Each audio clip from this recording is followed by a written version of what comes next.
So much, Father Eamon, for inviting me, Bishop Doran, the Nazareth Institute, for your generous and kind welcome here. I'm married Irish. My husband is Texan Irish, and between the two of us, I'm half German, half French. He's half French, half Texan Irish. We make quite a sort of world community of families just in our home. Anyway, it may seem strange to talk about infertility in the context of Humanae Vitae, where the problem addressed is about people wanting to limit the number of their children, perhaps even down to having none at all, and not about those who desperately would like some. And yet the manner in which both problems, contraception and mainly speaking about in vitro fertilization, though there are more kind of reproductive technologies out there, have been addressed by the mainstream in the past 50 years in a very similar way, and that stems from the same mindset. This may seem paradoxical, strange, shocking, but I hope you will see what I mean by the end of the talk. This is a very personal topic to me. My husband and I have suffered from infertility for many years. We were married for 9 years until our little daughter, Therese, was born. In the meantime, it was a long wait. It was certainly not something we expected to happen. We thought we'd have a large family. And I started writing, 6 years into marriage, I started writing a book on infertility because I thought infertile couples needed some sort of spiritual help of living this journey and this ordeal.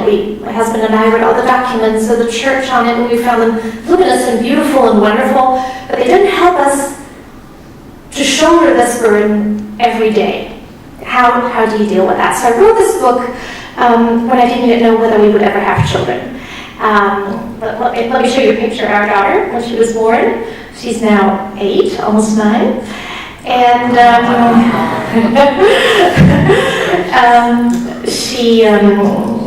having a child makes the world a universe of difference, but since then we've been suffering from secondary infertility. So it's not like the story or the cross is ended for us. We had one miscarriage since, and unfortunately no other children since then. So please pray for us. For those who have not experienced infertility, and I hope there's nobody in the room, but is likely to be, and you probably know some people closely who have suffered from this, it might be quite difficult to imagine what this is like. Now, people experience this very differently. Some are greatly afflicted by it. For them, it really seems like there's no meaning to their life. They go into depression. Whilst on the other end of the spectrum, you have people who really don't care that much. So you can find everything. And I'm talking about this particular suffering. I'm obviously not saying this is the worst and only suffering that exists. I'm speaking in part from my experience. So it's a very strong desire that is relentless, that is with you all the time. You wish you would come home and that there would be a throng of children greeting you. Yes, children are a lot of work and there are a lot of sufferings coming with marriage, but now having tasted both kinds of situations, states of life, I have to say I definitely am very, very happy to be a mother now. You may even come to feel, if your child is, that something is lacking to your relationship with your spouse. Now, it doesn't mean that the marriage is any less valid, that you love each other any less, but since children are the fruit of the spouse's love for each other, their absence can be felt very keenly. And it is truly something amazing how the union of spouses, by a sort of superabundance of their love, a new human being sees the light of day. Infertile couples, I think, see this very clearly and therefore agree wholeheartedly, I would think, with what Humanae Vitae says, namely that children are really the supreme gift of marriage and contribute in the highest degree to their parents' welfare. And truly there is a kind of mystery attached to infertility, because on the one hand, God, of course, is at the source of human life and of every human soul. We know she creates every single human being, so that at the same time, he bows down to the biological limitations of the spouses. So if their fertility is in some way negatively affected, then they will have problems conceiving children. It's as simple as that. Now, God can still work miracles, and I think there are a few miracles attached to the birth of our daughter, which I will be very happy to share with you later on in case you're interested. Anyway, fertility can mean a complete change of my plan for life, of our plan for life. And it is very difficult because the disappointment for the woman comes every time during the month when it's very difficult for her anyway to shoulder something difficult. And for women particularly, they have experienced that their life is on hold. It's very difficult to continue. No professional success quite makes up for that void that the children who are not being born leaves. There's at the same time a feeling of helplessness. There was no limitations that however many doctors you go, they somehow don't seem to be able to resolve the question, perhaps even to diagnose exactly what is going on. And then once you have family and friends looking at one, and you kind of see how they lose hope, and it becomes harder as you grow older and the biological clock ticks ever more loudly. Now, I do understand the temptation of using in vitro fertilization. It seems to promise you that long-desired child, and it seems very cruel in one respect to tell two couples, this is not the route to go. Luckily, my husband and I were never really tempted by that because we always understood very clearly why the church does not allow for this. And I hope to make this clearer as we go along. So what I will also address is obviously this connection between Humanae, Vitae, and infertility. And I hope to give an answer to that towards the end of this talk. I will be looking at various documents, not just Humanae Vitae, but also Evangelium Vitae from 95, Dignitatis Dolum Vitae from 87, and Dignitatis Personae from 2008. So what are the kind of difficulties one has when trying to convince people about this luminous teaching, the luminous truth about the teaching of the church on certain reproductive technologies? First of all, this is simply a lack of information. People are often ignorant as to what exactly the nature of the procedures involve. They're not aware of the physical, physiological, psychological, spiritual problems that may arise for the woman, the man, and the children engendered. They're driven by the desire for a child. And this is the standard option proposed to them by fertility clinics. Cultural trends. While having an in vitro child seemed exceptional when Louise Brown, the first test tube baby, was born in 78, it has become the standard now. So if one doesn't go that route, people can blame you. Well, you know, I just told, well, why don't you do in vitro? It's somehow your fault. So injury is, insult is added to injury. And you can go experience a lot of pressure from the doctors who don't understand why you're not choosing this. So that brings me to my next point, the medical establishment. You often will try to heal you from your infertile condition, enabling you to have children on your own, but produce children for you. And this is a very lucrative technology. So I looked it up for Ireland. The average cost for one round of in vitro fertilization is about €5,000. If you need donor eggs, it's up to €10,000, and normally you need 3 to 4 cycles. So you're certainly up between €20,000 and €40,000 per couple per child. There is an alternative to that, and I hope at the end to get to that. There's Dr. Hilgers from the Pope Paul VI Institute in Omaha, Nebraska, who developed the Creighton model of natural family planning and NAPRO technology. I'll explain that more later. The good news is that it exists now in Ireland, and I don't have it up there, but it's naprobaby.ie. You can look it up. You have doctors, and you've got instructors teaching you the method. But by far the most difficult element is the pain of the infertile couple. Okay, telling them that they may not try this out may seem very cruel, and yet, that is what I can witness. There is a tremendous cost to their potential child, to themselves, and to their marriage if they go this route. Good. So I've got a lot of material. That's some things I'm just going to whiz through. I'm not going to read them out. I'm just going to leave them up there for you to get a sense of numbers. So probably infertility is very widespread. We probably have about 80 million people in the world who are suffering from infertility. Often one couple in 4 or 5 or 6 in Ireland, but on the continent, 1 out of 4 suffer infertility at some point in their life. It doesn't need to continue. It needs to be continuous. The reasons can be very varied. I've given you a list. I'm not going to go into them. Interestingly, the pill features there because, for example, Japan fearing that the hormones from the pill could eventually get into the drinking water, they prohibited the pill until 1999. I don't know whether that allowed it, probably for ideological reasons. But their fear, I think, has some good foundation. And for the last 15 to 20 years, scientists have found hormones, not just from the pill, but also in rivers, and that has caused sex change in fish. So if it does that to the fish, what is it going to do to us? So I think many of us who are suffering from infertility can sort of feel that we are on the receiving end from generation before having used the pill, and I think it's only going to get worse. Marrying late is definitely a problem. I looked it up for Ireland in 1977. Brides were 24 years old when they got married, while today, in 2017, they're 34 years old. So big difference. And if you speak to fertility specialists who have no particular moral chip, they will tell you, try to get pregnant early. That's the best recipe to counter the problem of infertility. Now, one of the common arguments used against the use of art, artificial reproductive technologies, or that they're used in favor of art, so against the teaching of the church.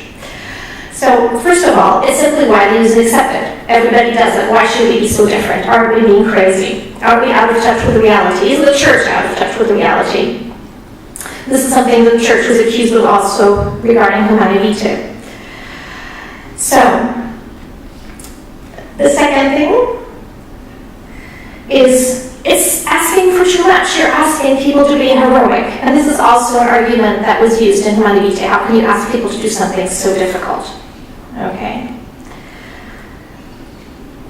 Thirdly, there's something called the principle of totality, which means, well, if most of our acts, so regarding Humanae Vitae, most of our marital acts are in view of having children, can't we have some where we block this possibility through the use of the pill? Similarly, for people suffering from infertility, you could say, well, all of our marital acts are in view of life, are open to life, so if we just do a few where we interrupt the act in order to use these technologies, shouldn't that be just okay?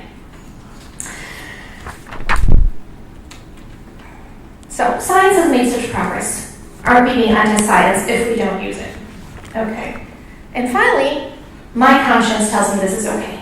Well, that's a strong argument. I feel for me this is right. So I will address these arguments later on in the talk, and you will let me know if you think I've shown their falsity convincingly. So let's look briefly at the way IVF, in vitro fertilization, works. I'm not going to go through it point by point. I assume most of you know it. You can read through this quickly. There are a whole number of problems immediately prima facie with this technology. First of all, normally, there's some exceptions like Italy, but normally multiple human embryos are produced. And then you choose the ones that seem the most healthy, the most viable, those you keep. So there's a sort of pre-implantation diagnostic testing that is going on, okay? Which means I'm going to put aside those that don't seem very good, or I'm going to use them for research, or I'm going to freeze them for future use, and then perhaps forget about them. So depending on which country you're in, you have different legal rulings or not. Sometimes it's just a gray zone. Okay, so these frozen embryos, for example, in the US alone, we have between 620,000 and 1 million frozen embryos, and that's not counting all the embryos throughout the world. What is going to happen to them? They're forgotten. Furthermore, if you do use IVF, as a woman, you're actually going to risk a lot of extra pain. Now, I know that we're willing to do that if it's just a question of pain for ourselves, because we want that child. So miscarriages are part of the course. It's going to take quite a few trials, generally before you get a child, and you only having used about 3 trial runs, have 30% chance of having a child at the end in your arms. Okay. And then there's something very strange that happens, and that shows you what kind of mentality is fueling this. Namely, if they put in a number of embryos into you to see which ones are going to survive. And sometimes, perhaps you'll have twins or triplets, and you may not want them. So what do? You have an abortion to get rid of those extra ones. So you've been desperate for children, but no, this is now getting too much, so you get rid of some. Okay? That tells us something about what mentality is behind this. I'm not going to speak about the hyperovulatory drugs that can be problematic, the fact that men have to masturbate to get the sperm, which even for those who are not Catholic or don't have any problems with that, couples say this is a very unpleasant experience. It's very clinical, it has nothing to do with love. And often to be able to do that, men watch porn. So that means using another body and using another person for myself, instrumentalizing that, and that's very problematic, apart from the fact that porn is very addictive. Okay, now a whole new range of problems comes with donor parents and surrogacy. Okay, so when either both or one of the spouses have such medical problems that it's difficult for them at all, even through IVF, to have a child, you need to get a donor, either for the sperm or for the egg. But this raises, again, a whole new set of questions, namely, who is the real mother and father of the child? Is it the egg donor, the sperm donor, the surrogate mother, perhaps, who's carrying the baby to term? Is it the parent or the parents raising the child? And if these parents then get divorced and remarried, you can understand, it becomes very complicated. And this has led to the strange distinction between biological and social parents, those who are the donors and those who are raising the child. And we're not even going to go into the legal problems at this point. When the surrogate mother tries to carry out the child for a commissioning couple, there are many, many potential problems. What if the surrogate mother gets attached and doesn't want to give the child away? There's a bonding process going on during 9 months, and you can understand that. What if the commissioning couple gets a divorce in the meantime and doesn't want the child anymore? Who's going to take care of the child? Are they going to leave it with a surrogate mother? Are they going to ask for an abortion? Is the surrogate mother obliged to have an abortion? What if the unborn child turns out to be disabled? Who's going to be saddled with it? Perhaps you've heard about the case a few years ago in 2014 of this Thai mother who had born twins for a commissioning couple, and one of the children had Down syndrome, and the couple from Australia didn't want it. So she kept the boy and is raising it as her own, and they just took the girl and went off. So we don't know the exact numbers of sperm donations. An educated guess for the US is about 30 to 60,000 a year, but there's a pretty dark zone, especially in countries like India, for example. We have no clue what's going on, and a lot of people go to India to do this kind of thing, to get surrogate mothers. Anyway. Inbreeding is a real possibility, since for many years and in many countries, the donors, the egg donors and sperm donors, have been kept anonymous. And we now know that some men have engendered as much as 100 or 500 babies. And then when the children who don't know who their father is try to connect to their other siblings, can you imagine what kind of an impact that has to realize you don't just have 2, 3 other siblings, but you have 100 other siblings? This is supposedly regulated by law now, but even so, you don't know what people really are going to do in clinics. So, okay, I'm going to look at a few studies with you just briefly. There are not that many out there. It's not a topic that many people are interested. The medical establishment is just happy with the way things are going, so to do studies is not in their interest. These studies in and of themselves cannot give you conclusive answers. I think we'll need the philosophical and theological interpretation and reasoning for that, which I will give you as well. But I think at least the studies show that there are some very grave problems with IVF, in vitro fertilization. Okay, let's look at some of the physiological problems. Okay, so for example, children conceived through IVF are twice as likely to have cerebral palsy, or they're 6 times as likely to have the Beckwith-Wiedemann syndrome, which is a very strange kind of syndrome with a stiff and jerky gait, excessive laughter, seizures, mental retardation, poor balance. There was an older study that said that while children conceived normally had a 3 to 5% chance of having attention deficit hyperactivity disorder, IVF children have a 27% chance. And a much more recent study shows that there's a 33% greater risk of children having mental illness. Okay, that was a very substantial study for once that was done at the University of Denmark of 2.4 million children. So schizophrenia, psychosis, 27% higher, anxiety and other neurotic disorders, 37% higher, the attention deficit disorder, 40% higher, 20% higher for autism. Okay, These are numbers that should make us pause. And this is information I think that infertile couples should be given so that they know, at least, what they're deciding for. Okay.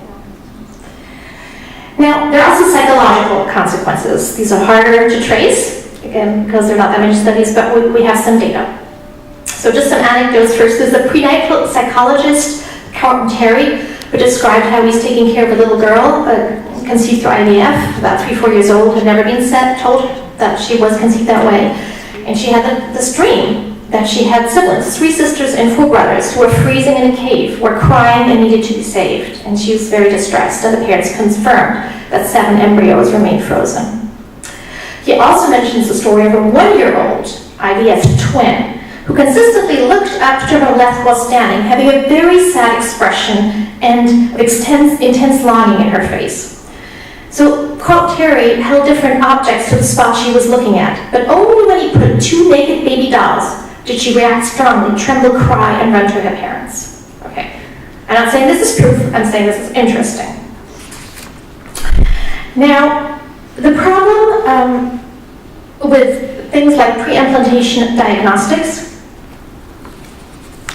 that goes with in vitro is that it's a eugenicist mentality. Okay, I only pick those children who seem the strongest, who seem the most healthy. How does it make the handicapped people, the people with special needs, the people who are ill in our society feel, knowing that all the small children who are in any way affected are eliminated? We are creating a culture of death by doing that. We may do it, and that's the twistedness with claiming that we're being compassionate. We can be compassionate vis-a-vis the parents, vis-a-vis the children who will suffer, etc. But we are murderous in our acts. Okay? It is a face, it has an appearance of compassion, of Christianity, but behind it is something very, very different. Very cruel. Okay. I'm just giving you the different quotes from the church's documents, which I'm not going to read here. What does this kind of pre-implantation diagnostics do to children, the survivors? Okay? They can suffer from something that is similar to what psychologists have discovered as being the post-abortion syndrome of children, those who have survived. What happens? So why am I alive while my siblings are dead? Why have I been chosen while my siblings are frozen or have been dumped? Well, there must be something. I have to make myself worthy of this choice. Okay? They can be guilt-ridden. They have survivor syndrome. They either feel that they have to excel at things, and they're missing that kind of resting place that children have, simply being loved by their parents for who they are. You don't have to do anything. You're simply loved. But they don't have that because somehow you deserve to exist, to have been chosen, to have been the one. Okay? So that's the one, can go in that direction, or it can go in the direction of rebelling against this injustice. The demands are too heavy put on me, that I'm the one survivor, or we're just a few of the many who are cast out. So you can either rebel, or you can get depressed. Anyway, furthermore, next, there we go. Another problem that one has to face, as I was saying, was gamete donation. So donation of sperm or eggs. So there's a wonderful study that has been done that's called "My Daddy's Name is Donor," and it compares children who have been conceived through in vitro and gamete donation, those who have been conceived normally and raised by their biological parents, and those who have also been conceived normally but adopted. And I think especially the adoption and the IVF should be interesting, okay? Because neither of them are being raised by their biological parents. So one would expect numbers to be similar, but they're not. I'm going to go through this quickly. It gives you a sense of the kind of trauma that these children have to be dealing with. You know, my sperm donor is half of who I am. What does that mean if I don't know who he or she is? Money was involved in my conception. They wonder to they're related. They're afraid of getting married to somebody who might be their brother or sister. They think about it at least once a week. Okay, it is something that is deeply traumatic. They wonder about their grandparents when they want to get to know them. Okay.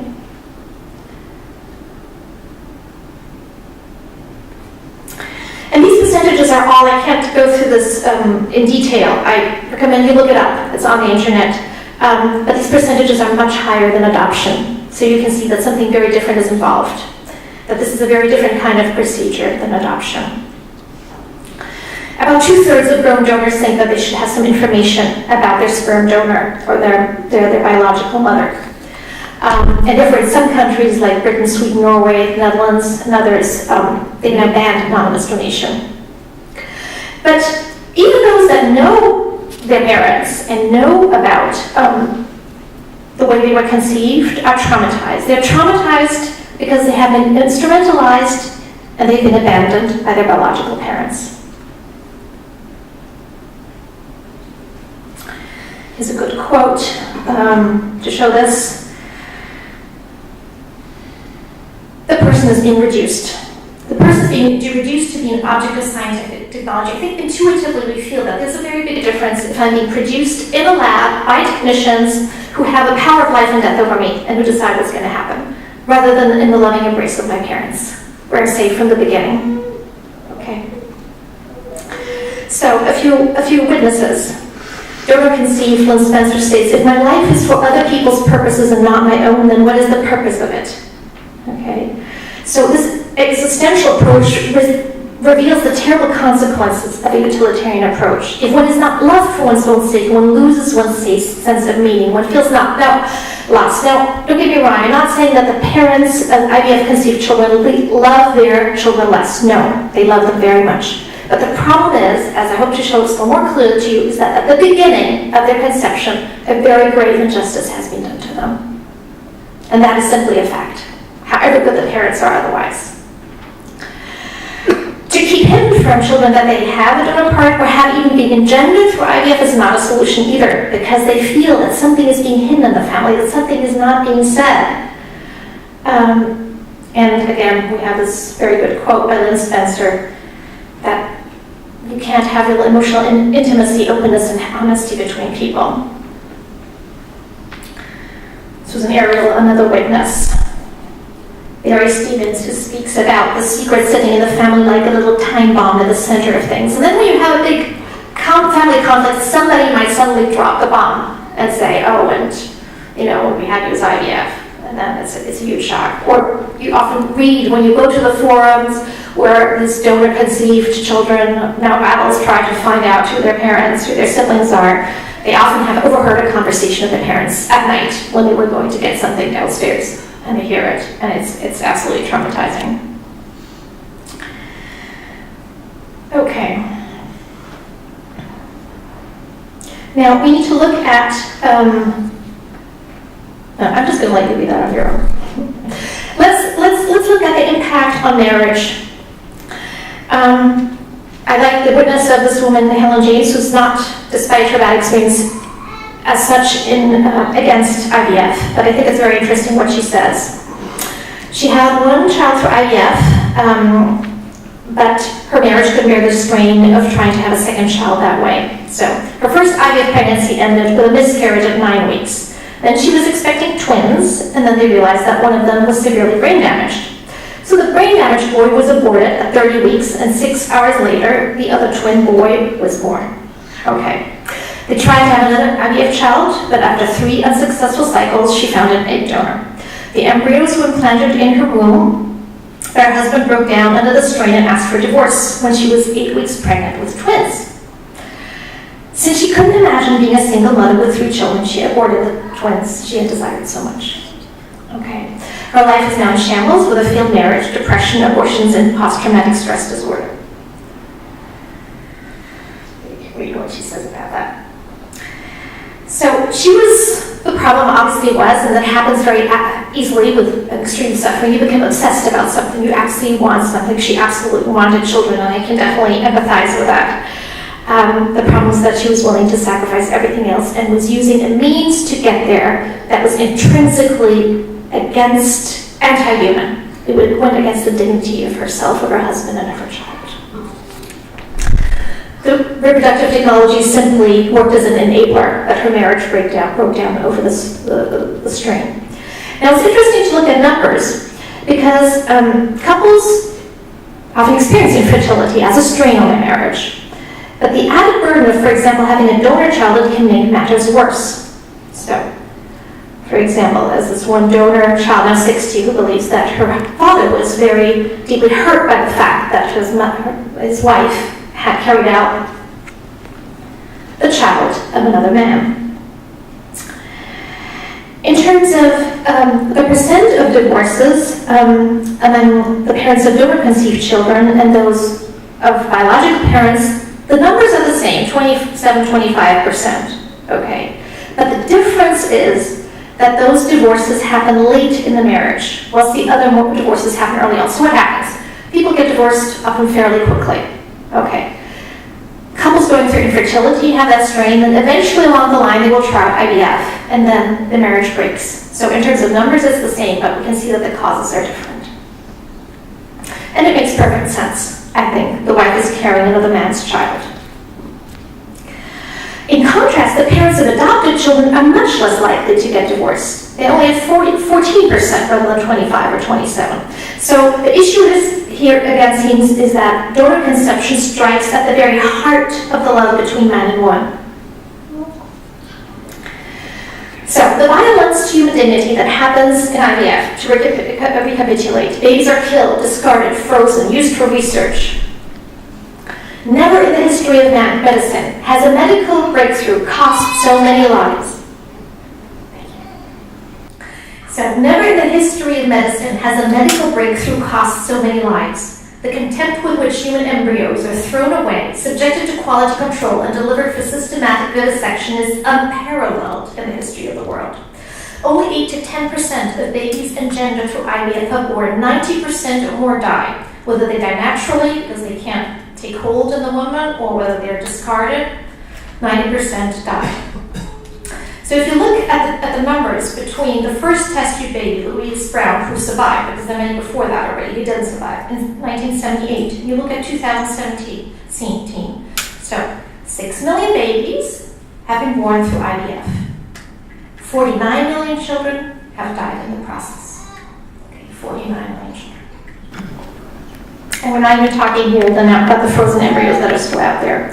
This is a medical hecatomb. Any other medical procedure with this failure rate would not be allowed. Yet one of the inventors of IVF, Dr. Robert Edwards, received the Nobel Prize for Medicine in 2010.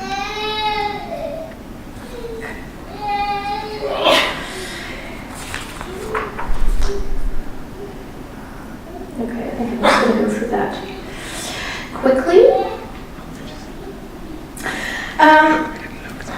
So since I think with everything that I've said so far, you can definitely say that in vitro is not something that is pro-life. So many children are killed and discarded in the process. Those do survive, many of them are scarred. I'm not saying that for every child you can trace some sort of trauma, okay? But there is something, that there is an injustice that was done to that child at the beginning of its conception, whether it's aware of it or not, okay? As an analogy, a child might really be the heir to a big fortune and never hears about it. Now, it doesn't know about the injustice, but it has been done to him. But this strikes much more deeply because this is actually, it's not just a material possession that has been withheld from him, but it's something that has happened to him at the very, very beginning of life when it is so very fragile. Okay. So, if we look at the different arguments that I mentioned in the beginning that one might use in favor of not only contraception but artificial reproductive technologies, is I think the argument of totality collapses. I don't think one can argue that it doesn't matter if one has a few children through in vitro, since one's love for children is generally there, and that one therefore has a right. I think I've shown through personal witness the effects on marriage, the instrumentalization of the couples, the donors, and the children. And I think all of these data confirm what the natural law affirms, and that is what the Church is referring to in its argumentation in Humanae Vitae and in its documents regarding artificial reproductive technologies. Respect for the dignity of the human must come first. When it doesn't, much suffering is the consequence. So we need to learn to speak the language of love. It's hard for us to do so. God's law is like the grammar given to us, the order that we need in order to speak the language rightly. If no grammar is left, we become unintelligible. If we do not speak the language of love, our relationships will break down. These technologies, as we've seen, attack the dignity of the person in multiple ways and have led to many deaths.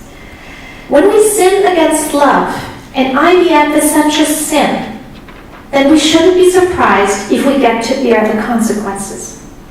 For only unconditional, gratuitous love is the proper response of the human person and is the context in which she should come into being, the way she should be approached during her whole lifespan and supported during suffering and death. We all crave for love. We all want it deep down. We know that. Okay? Theoretically, we might have a hard time with the teaching of the church, but if we realize that it all is about love and about learning how to love rightly, I think then we'll start to understand it better and be more willing to accept it. Okay.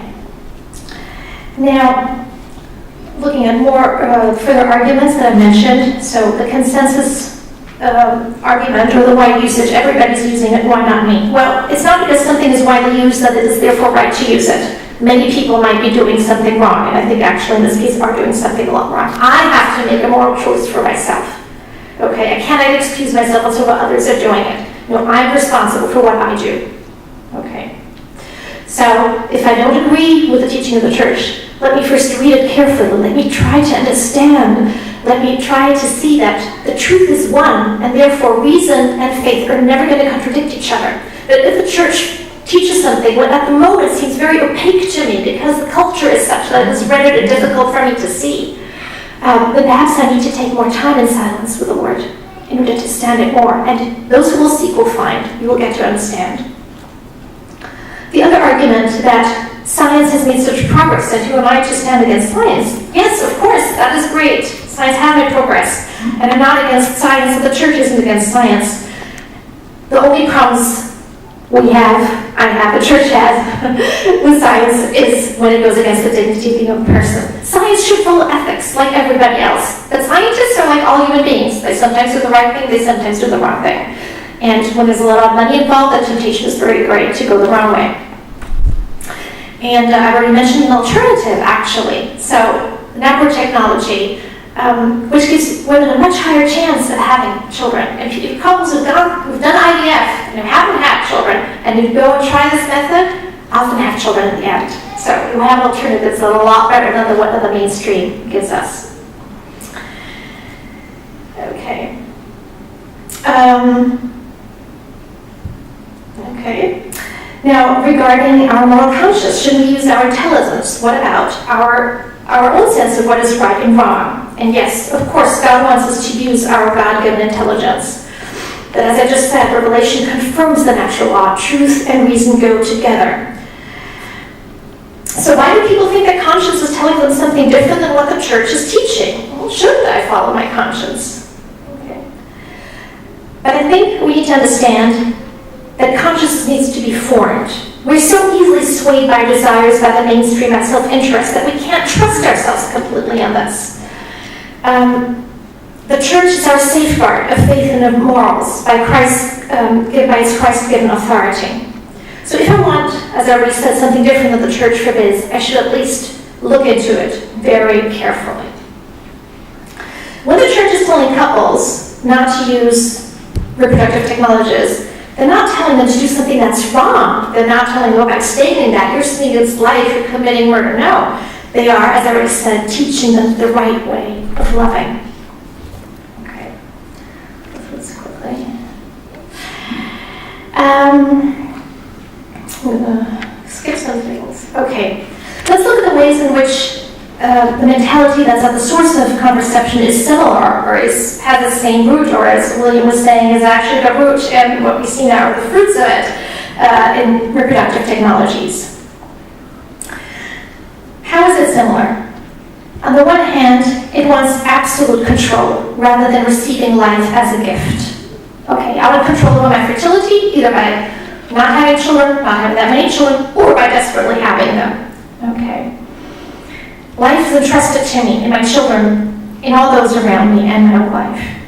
Okay, so I have to be very careful with it, very tender.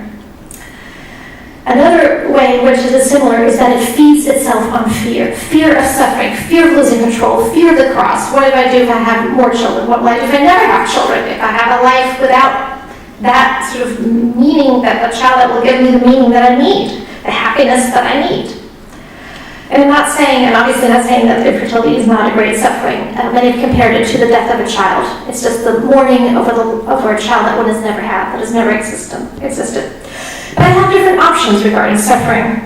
And once I've tried every ethically legitimate option that makes sense to me, and I still don't have any children, I can either accept things as they are, which means go through various stages, denial, anger, bargaining, depression, and hopefully at the end acceptance. So it's not easy, it's not something that comes easily, it's something that takes time, and I need to give myself the time to mourn. It is very hard.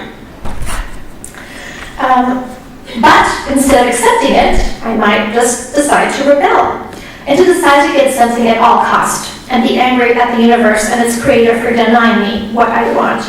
Now, be careful, I'm not saying that all those couples using artificial reproductive technologies are therefore rebelling. I think most don't even know what the church has rightly said and actually has prohibited their use. And they're not aware in the way in which they sin against another person, and I'm not judging their hearts. Okay, but what I'm doing here is pointing out that there's something inherent to in vitro that goes against love. And I think we reap what we sow, even when we're not aware of it. Even when we're not aware that we're doing something that is wrong. We still have to bear the terrible consequences that come with it. An analogy. I might be completely blind to the fact that my adultery will hurt my husband. That actually happened to the English author Evelyn Waugh in his first marriage. His wife was unfaithful to him, and she didn't see what the problem was. And she didn't understand why he was upset. Okay, but he was. Now, even if he hadn't been upset, we would have realized that something was really wrong with that marriage. If both start having affairs, and they don't think that that's a problem, okay? And they will reap the consequences of that, whatever they say.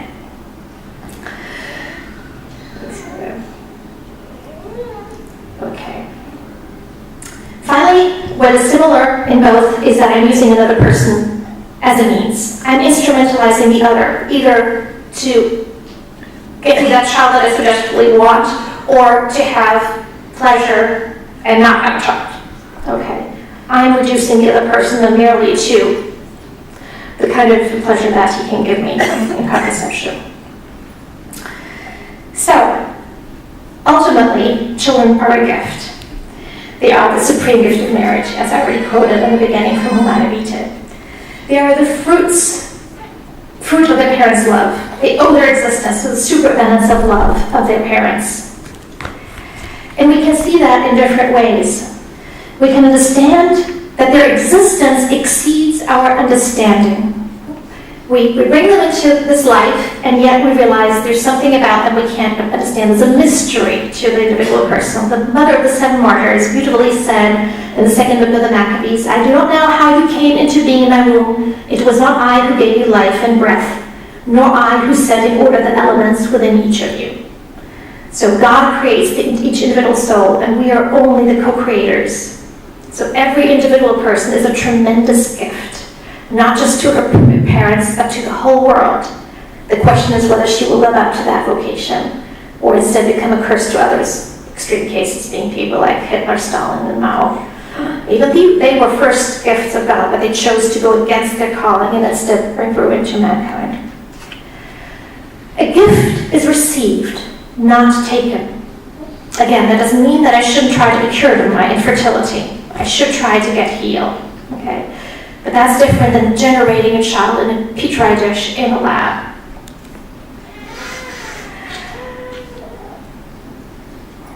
Okay.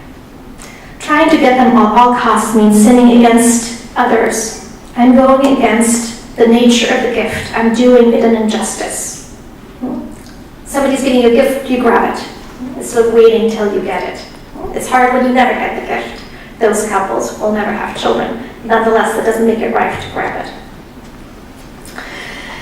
But how do I answer the great need of human beings for happiness? Again, it seems cruel to tell infertile couples that they will not have a child.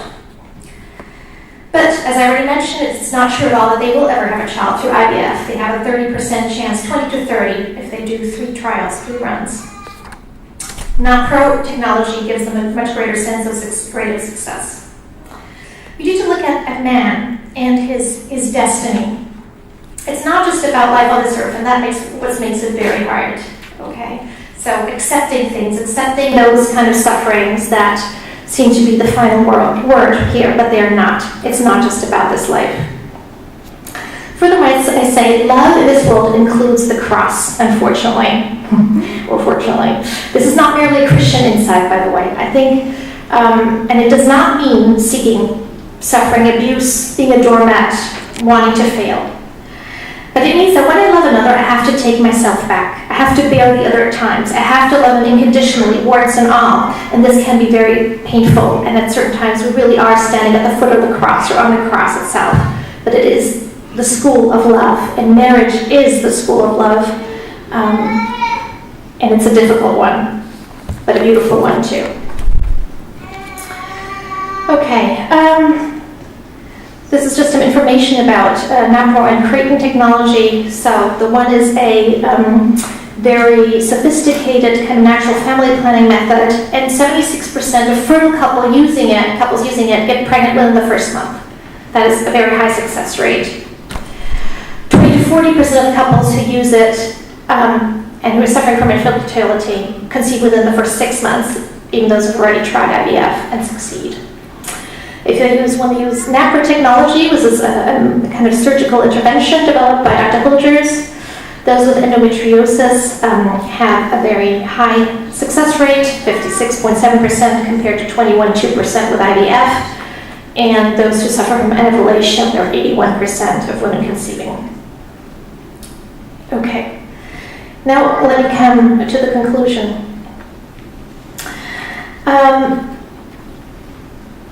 Even sterile couples can make decisions as parents, and that is truly an amazing experience. The pain of infertile couples who would love to have children is great. Letting them hear the voices of children who have suffered from reproductive technologies gives them a much-needed perspective on these procedures. Children should be loved, conceived, born, and raised in the context of love. It is their right. Artificial reproductive technologies are in direct opposition to this right, and heartbreak, rejection, and the sense of loss are often the consequence. Yes, infertile couples have to bear the pain of having none or less children than they might want, but their pain, which is, while it is great, does not strike at the heart of love. They are not experiencing a rejection, an instrumentalization. They have to mourn their loss, and it is tragic. Their pain and that of children born through IVF or surrogacy is therefore not comparable. It is of a different kind. As Lynn Burns, who was donor-conceived, stated, infertility can mean mourning the loss of somebody who has never existed. So that's the couple. However, choosing donor conception to overcome infertility can mean transferring the loss so that it is now the child who grieves. In this case, for someone, they have also never met the missing biological parent. So you transfer your pain to your child. And what's yours is just a tragic pain. The pain the child experiences is one of instrumentalization, of having been hurt in its very heart. So there's something amazing that couples have a choice. They can choose between their own suffering and that of their potential offspring. The one choice will be selfless, like that of the mother in King Solomon's court, who preferred to lose her child rather than see him killed. Now, infertile couples do not have the gratification of seeing that child from whom it might be worthwhile to suffer, and yet their choice is similar. It is that between their pain and another's.